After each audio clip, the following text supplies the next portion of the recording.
আজকে আমি অনেক অনেক খুশি। সেই খুশির কারণটা হলো আমার দুই বউ। খুব ইচ্ছে ছিল বিয়ে করব, বউকে সাথে নিয়ে ঘুরবো, কিন্তু কে জানতো একসাথে দুইটা বিয়ে করব। আসলে হয়েছে কি, যখন আমার জন্য আম্মু মেয়ে দেখতে যায়, তখন ওদের পরিবার বলে ওরা দুই বোন নাকি যমজ বোন, আর বিয়ে করলে দুই বোনকে একসাথে বিয়ে করতে হবে। আর আমার আম্মু ওদের দেখেই পছন্দ করে ফেলে। আর যখন আমাকে এই কথা বলে দুইটা মেয়েকে একসাথে বিয়ে করতে হবে, বিশ্বাস করেন ভাই, তখন 2 দিন শুধু খুশিতে কিছুই খেতে পারি নাই, শুধু নাচের মধ্যেই ছিলাম। আর 4 দিন হয়েছে আমাদের বিয়ের। আমি আজকে সকালে শ্বশুর বাড়ি এসেছি। আমার বড় বউয়ের নাম সুমাইয়া, আর ছোট বউয়ের নাম সাদিয়া। নামগুলো খুব সুন্দর, তাই না? তো আমি খাবার টেবিলে বসে আছি, আর আমার দুই বউ আমার দুই পাশে বসে আছে, আর শ্বশুর শাশুড়ি আমার পাশে দাঁড়িয়ে আছে। সুমাইয়া বলল, আম্মু মাছের ভর্তা করছো? শাশুড়ি বলল, সব আছে মা, আমার একটা মাত্র জামাই, দাঁড়া আমি নিয়ে আসতেছি। আমি আস্তে করে বললাম, সুমাইয়া চুপ করো, আমি এত কিছু খেতে পারবো বলো? সাদিয়া বলল, খেতে হবে, নইলে এখানে আসছো কেন? শ্বশুর বাড়ি মানুষ বলে রসের হাড়ি, আর তুমি দেখছি কিছুই খেতে পারছো না। আমি বললাম, বেবি তোমরা ভালো করেই জানো আমি এত কিছু খেতে পারবো না, তাও কেন? সুমাইয়া বলল, আরে আস্তে আস্তে খাও, আমরা আছি না। আমি বললাম, বাবা আপনি দাঁড়িয়ে আছেন কেন, আপনিও বসেন। শ্বশুর বলল, না বাবা তুমি খাও, আমি পরে খেয়ে নিব। আমি বললাম, তা বললে তো হবে না, এই সাদিয়া বাবাকে খাবার দাও, একসাথে খাই। সুমাইয়া বলল, বাবা বসেন, আমি খাবার দিচ্ছি। সবার জোরাজুরিতে বাবা আমাদের সাথে বসলো। খাবার শেষে শ্বশুর মশাই বলল, জামাই বাবা তোমার একটা কথা বলার ছিল। আমি বললাম, এভাবে বলছেন কেন, বলেন, আদেশ দেওয়ার ছিল। শ্বশুর বলল, আসলেই বাবা তুমি তো জানো আমার দুইটা মাত্র মেয়ে, ওরা ছাড়া আমার কেউই নাই, ওরাই আমার জীবনের সব। সাদিয়া বলল, বাবা তুমি এভাবে বলছো কেন? আমি বললাম, সাদিয়া চুপ করো, বড়দের মাঝে কোনোদিন কোনো কথা বলবা না, মনে থাকবে। আমার কথা শুনে সাদিয়া চুপ হয়ে গেল। শ্বশুর বলল, তোমার কাছে একটাই অনুরোধ, জানি তুমি খুব ভালো, তারপরেও একটা অনুরোধ করি, সবসময় করতে রাজি আছি। আমার মেয়েরা যেন কখনো নিজেদের মাঝে ঝগড়া না করে, ওদের তুমি কখনো কষ্ট দিবা না, আমার কাছে প্রমিস করো। আমি বললাম, বাবা এটা কি বললেন, ওরা দুইজন আমার কলিজা। সুমাইয়া সাদিয়ার দুইটা হাত ধরে বললাম, ওদের হাতে একটু আঁচড় পড়লেই আমি যেখানেই থাকি না কেন তাড়াতাড়ি বাড়িতে চলে আসি। ওরা দুজনকে ছাড়াই আমার বাঁচা অসম্ভব, আর ওরা দুজনকেই আমি বেঁচে থাকতে কখনোই ওদের মাঝে ঝগড়া হতে দিব না। এটা আপনার চিন্তা করতে হবে না, এটা শুধু আমার মনের কথা না, আমি আপনার কাছে ওয়াদাবদ্ধ হলাম। যদি কখনো এরকম শোনেন তাহলে তখন বলিয়েন। সুমাইয়া বলল, বাবা তোমার ওষুধ খাইছো? শ্বশুর বলল, না মা খাবো। সুমাইয়া বলল, সাদিয়া তুই ওনাকে নিয়ে রুমে যা, আমি বাবাকে ওষুধ দিয়ে আসতেছি। সাদিয়া বলল, আচ্ছা আপু। শ্বশুর বলল, জামাইয়ের সাথে একটু কথাও বলতে দিলি না? সুমাইয়া বলল, আর কিছু বলতে হবে না, জানি কি বলতে চাও, তোমার জামাই এমনি অনেক ভালো। রুমে যাচ্ছি তখন সাদিয়া বলল, দেখো বাবার কথাই তুমি কিছু মনে করিও না। আমি বললাম, আরে তিনি তো তোমাদের ভালোর জন্যই বলে। আমি বিছানার উপর বসতেই সাদিয়া গিয়ে আয়নার সামনে বসলো। সাদিয়া বলল, দেখো তো আমাকে কেমন লাগছে। আমি বললাম, মার খেতে চাও? সাদিয়া বলল, কেন, আমি আবার কি করছি? আমি বললাম, সকাল সকাল আমাকে পাগল করতে চাও? সাদিয়া বলল, মানে কি বলছো, আমি তো কিছুই বুঝতে পারছি না।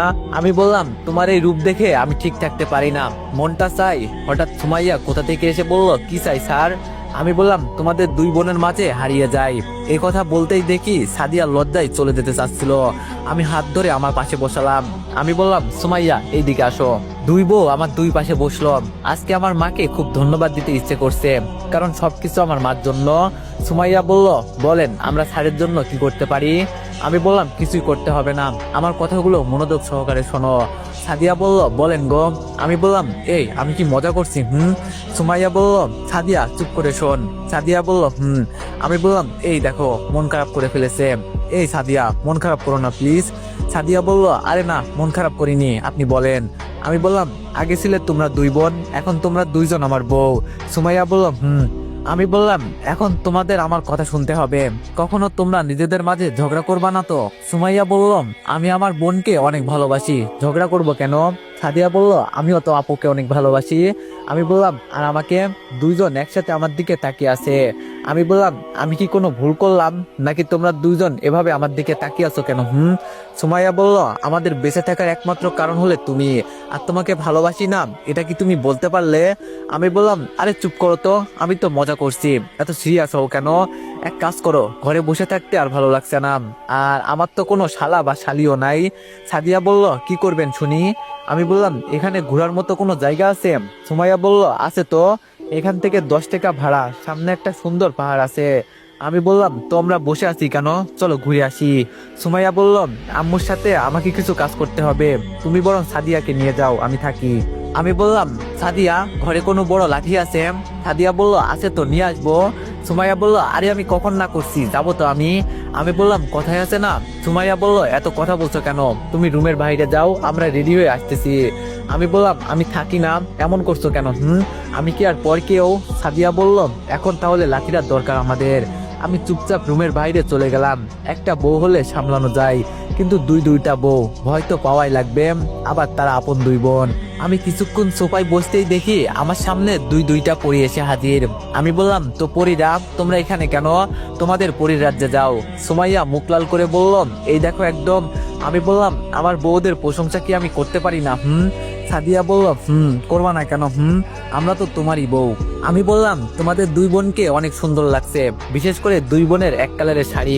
সুমাইয়া বলল, তো স্যার আপনি দাঁড়িয়ে আছেন কেন, আপনিও নীল পাঞ্জাবি পরে আসেন। আমি বললাম, পারবো না, যদি পরিয়ে দাও তাহলে পরবো। সাদিয়া বলল, দেখ দেখ আপু, কত শখ। আমি বললাম, শখ হবে না কেন? আমার দুইটা বউ, আমাকে কি একটু আদর করতে পারে না? সুমাইয়া বলল, বুঝছি স্যার, আপনি আর কোনো কথা শুনবেন না, চলেন রুমে। আমি সুমাইয়ার গালে একটা চুমু দিয়ে বললাম, লক্ষ্মী বউ আমার। সুমাইয়া বলল, এই কি করছো, যদি আম্মু দেখে ফেলে? আমি বললাম, দেখলে দেখবে, আমি তো আমার বউয়ের গালে চুমু দিছি, অন্য মেয়ের তো না। রুমে যেতে যেতে সাদিয়ার গালেও চট করে একটা চুমু দিলাম। সাদিয়া চোখ বড় বড় করে আমার দিকে তাকিয়ে আছে। রেডি হয়ে রুম থেকে বের হতেই দেখি সামনে শাশুড়ি। শাশুড়ি বলল, কোথাও যাচ্ছ নাকি বাবা?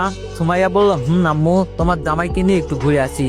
শাশুড়ি বলল, আচ্ছা মা, দেখে শুনে যাস। শ্বশুর বলল, কোনো সমস্যা হলে বলিও। সাদিয়া বলল, এইসব নিয়ে তোমাকে চিন্তা করতে হবে না আব্বু, যেই বাসা থেকে বের হবো। সাদিয়া বলল, কি হলো, দাঁড়িয়ে গেছো কেন? আমি বললাম, আমি যাব না, তোমরা যাও। সুমাইয়া বলল, আরে বাবা, কি হয়েছে বলবা তো?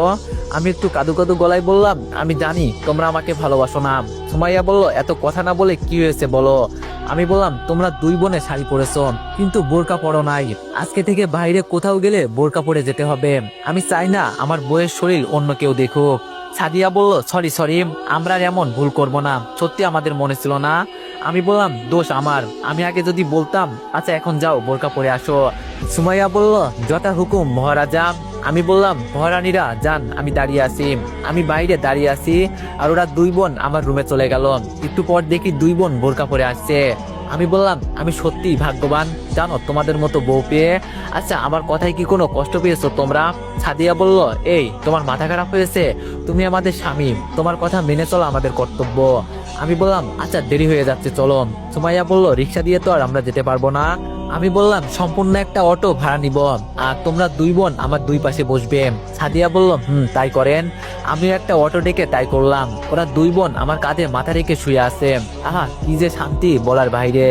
কিছুক্ষণ পর আমরা পাহাড়ের কাছে এসে গেলাম। ভাড়া মিটিয়ে গাড়ি থেকে নেমে আমি বললাম, ওয়াও, এত সুন্দর পাহাড়। সুমাইয়া বলল, কি বলছিলাম, আমাদের এখানে আরো অনেক সুন্দর সুন্দর জায়গা আছে। সাদিয়া বলল, আপু এত কথা না বলে চলো সবাই মিলে উপরে উঠি। আমি বললাম, বাবা এত উঁচুতে আমি উঠতে পারবো না। সুমাইয়া বলল, তোমার বউয়েরা উঠতে পারলে তুমি পারবা না, তাও ছেলে হয়ে? আমি বললাম, এই দেখো, আমি তোমাদের জামাই, এটা মনে রাখিও, লজ্জা দিবা না। সাদিয়া বলল, তাহলে তুমি নিচে থাকো, আমরা উঠলাম। এ আপু চল। আমি বললাম, আজকে বাসায় চলো, পরে মজা দেখাবো। কোন রকম কষ্ট করে উপরে উঠলাম। আহা, আমার কোমরটা ভেঙে গেল। সুমাইয়া বলল, কষ্ট হচ্ছে বাবু। আমি বললাম, চুপ, কোনো কথা বলবা না, আমাকে মারতে আনছো এখানে তাই না? সাদিয়া বলল, অনেক মজা হবে, দেখিও। তুমি এখন চলো, সামনে যাই। ওদের কথা শুনে সত্যি সে এনজয় করলাম। ঘুরে ঘুরে একেবারে পাহাড়ের শেষে গিয়ে বললাম, দেখি তো আমরা কতটুকু উঁচুতে আছি। আমার কথা শুনে ওরা দুই বোন আগে গেল। সাদিয়া বলল, আমরাও দেখি তো কত উঁচুতে উঠেছি।